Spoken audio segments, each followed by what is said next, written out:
What's going on, everybody? Robinson DUP. It's a cloudy Saturday, and I just wanted to talk about something real quick. And you know, I've been seeing these comments a lot, and now I think the reality is starting to come to the forefront. You know, people always say, "Oh, you know, bodybuilders got it so much easier than powerlifting. Bodybuilding is so easy." Oh yeah? Well, I'm seeing, as we've seen in the YouTube community, a lot of people are leaving bodybuilding to go to powerlifting. Why is that? Well, there's multiple reasons. One being that bodybuilding is very subjective, so you could lose because a judge likes somebody else's calves better than yours, and that really sucks when you put in a ton of hard work and it's based on subjectivity. What a person prefers as being their ideal as to what the physique should look like. So, you know, versus powerlifting, either you lift the weight or you don't. Either you lock it out or you don't. There's really not much room for interpretation there. That's one reason.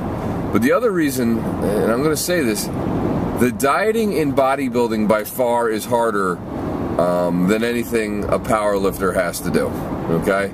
Powerlifters do not have to have their nutrition in line nearly as hard as bodybuilders do, because we're getting down to, you know, 4%, 5% or lower types of body fat. And I'm seeing this time and time again that everybody wants to compete, everybody wants to be a bodybuilder, everybody wants to be on stage, and it's a dream, and it's this and it's that, and until the diet sets in, and you know, you mentally and physically have to be able to push yourself through a lot. And let me give you some examples. So, when you start to diet down, it's not that bad at first. Okay? Even if you use flexible dieting, not even if you use flexible dieting. As you diet down at first, it's not so bad. But as the weeks go by and your caloric intake starts to drop, and you're still expected to function at full capacity at your job, you're still expected to function at full capacity in any relationship that you may have, whether it's father, son, brother, whatever it is, parent.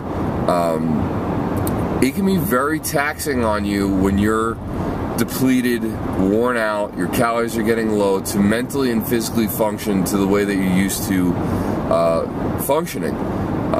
You still have to, you know, do all your daily tasks. You still have to do your chores. You still have to be there for people. You still have to listen. You still have to tune in. You still have to care about everybody else.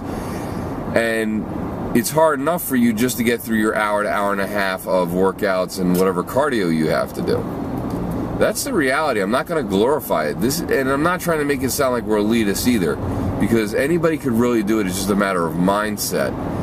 But to push yourself constantly past your own comfort zone while being in a caloric deficit is extremely challenging. There's no other way around that. Even if you're on steroids, okay, it's not easy to say, all right, I have 150 grams of carbs today, let's say. How creative can I be to get the volume of my food up so I feel like I've actually eaten, hit my number without going over, get through my workouts, and do cardio on top of that, which the food barely gives you enough to function through your workouts. Okay, and then I got to go through the rest of my day and still function. That's very difficult to do. I've seen a lot of YouTubers hit that wall. I've hit that wall myself. You know, I saw the bodybuilding brothers, as they're getting close to prep, hit that wall, as creative as they were with their flexible dieting. I've seen Bobby, who really has, you know, mentally pushed himself to the brink, hit that wall.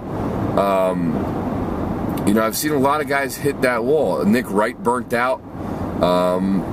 It happens. This is not easy. This is also part of the reason why I do not compete every year or year over year. I need more time to mentally and physically get myself ready to put myself through that again.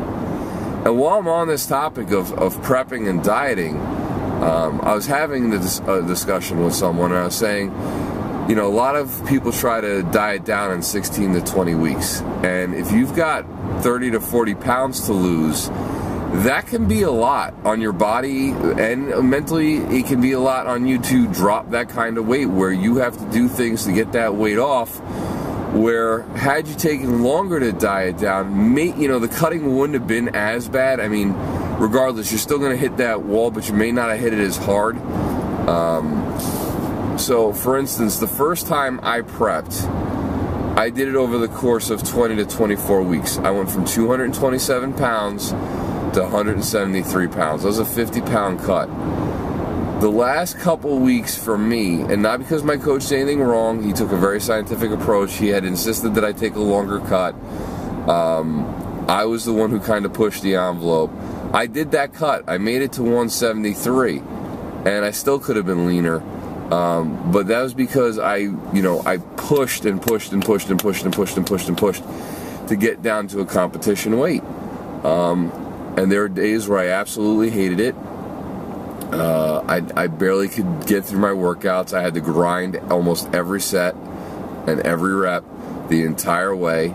Thankfully I had my wife push me through. John pushed me through because they knew how bad I wanted it, so I did it. This time, I've been dieting for over 40 weeks into my show. Now, I've been doing great the entire time mentally, but as of late, and I'm not gonna lie, it's mentally been very, very tough. I'm 2 weeks out. I'm 174.5. I'm a pound over what my stage weight was for the first show, and I've hit a mental barrier. I'm not even doing that much cardio. I'm probably doing under 2 hours a week of cardio. I still have carbs in my diet. I still have all this stuff, and I've just mentally hit a wall. And it's a lot. It just really is a lot. I commute 4 hours a day back and forth to Manhattan. I'm in the process of having a house built. I'm living with a relative. I had a niece that was just born that I'm hoping to go see today. That I haven't even been able to get to the hospital because of my schedule. And it's hard sometimes to not just be able to do what you want to do when you want to do it, because you've made the commitment to compete. And you can't make excuses. If you want to come in stage ready and you want to potentially win, you need to do what everybody else is not willing to do. You have to make sacrifices when other people aren't willing to make sacrifices. There are relationships around you that could potentially suffer if you do not know how to walk the line properly. And people also see you sometimes struggling, and the first thing they want to do is get you to stop, because they don't want you to suffer. They don't want you to struggle. They just want you to live a more, what's deemed, normal lifestyle, where if you want to have a piece of pizza and not worry about a macro, you can do that. And that's the reality of this. Regardless of whether you take the bro approach or you take more of a scientific approach and you include flexible dieting in there, it's still not easy. You have to mentally be prepared to go to war every day. You have to be mentally prepared for people around you who don't understand it. Even if your relationships aren't suffering, there are some selfish people around you that will be like the little devil on your shoulder that are going to constantly tell you to stop, stop, stop, it's not worth it, quit, stop. Oh, but we can't do this and we can't do that, even though you are going out. Let's say, your friends want to go get a beer and you're going out with your friends. You're not having the beer, but you're there in attendance. They'll still bitch and moan. Your significant other may bitch or moan regardless of the fact that you're still taking them out for ice cream. You're just choosing not to have it because it doesn't fit in your macros for the day. And they're still going to say, well, it's not the same. Actually, it is exactly the same. I hate when I hear that. It's exactly the same. The only difference is I'm not having it.